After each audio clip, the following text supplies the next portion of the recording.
Tell all, the Little Brown Jug winner is now in Ontario, and what a bonus for breeders. The North America Cup winner, Canadian Horse of the Year, and U.S. Pacer of the Year is now headed for a brilliant future as a sire. His first 2-year-olds are backing up our belief that he will be the sire everyone's talking about this summer. Tell all stands for a $5,000 fee at Terra Hill Stud.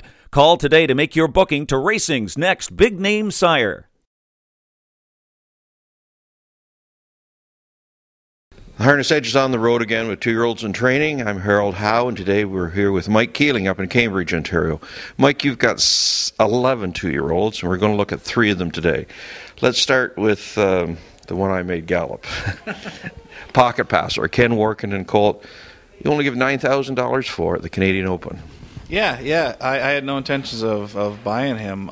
David Reed actually told me that he was a kind of a colt that might go through the cracks, and I went over and looked at him, and I liked him, and I was waiting on a horse later on, and the price was just right, so I bought him. So hopefully, serendipity plays a little role in there, and away we go. Nice way of going, other than when I spooked him today.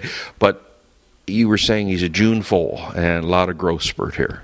Yeah. He's got a lot of maturing to do. He's a June foal, so there's no pressure on him. He'll come at his own pace, and I got a great partner on him, a friend of mine from Boston area, and we're hoping just to have a little fun without putting a lot of pressure on him. Right. As we do this, it's right at the tail end of February. Roughly speaking, what range are you in with your group? Probably 8 or 9 of them have been in 255, and the other ones are just kind of rolling around 3 minutes, and then we're going to stay there until the frost comes out of the ground. Sure.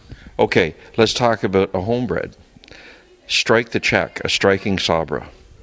Yeah, you know what? He's one of those unassuming horses. He's not pretty.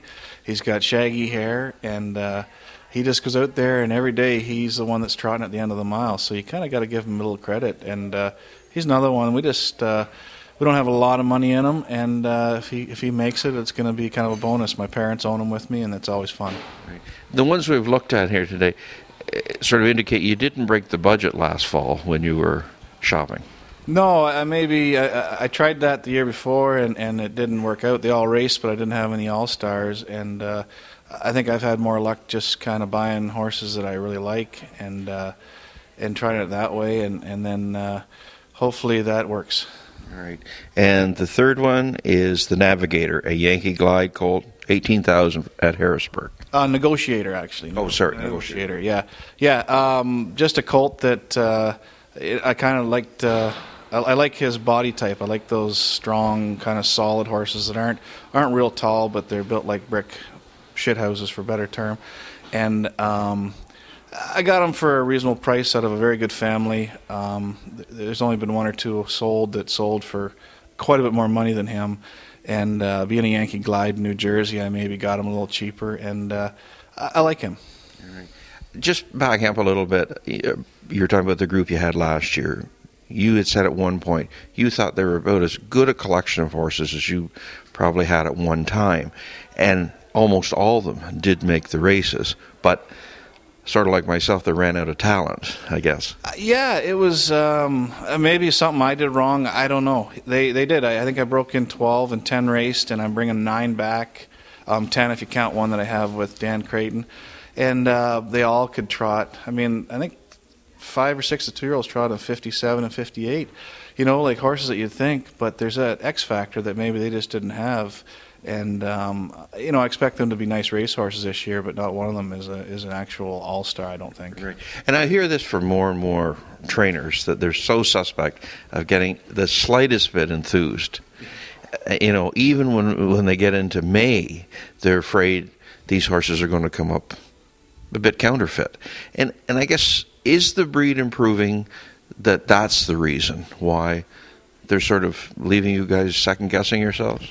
I think that they all come to their gait and some speed so early that you kind of like them all a little earlier than you would in the past, and they can all get to 220 or even 210 on their own.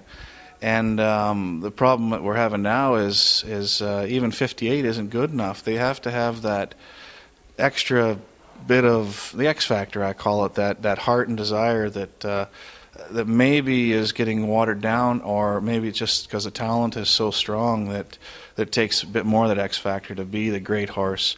Whereas you can have, like I had 7 or 8 2-year-old trotters that could trot in 57, 58. That should do, but they didn't measure up. Well, let's hope there's a few X factors here, and thanks very much for sharing your thoughts. Oh, no problem, Harold. Thank you. This is Harold Howe with Mike Keeling with 2-Year-Olds in Training.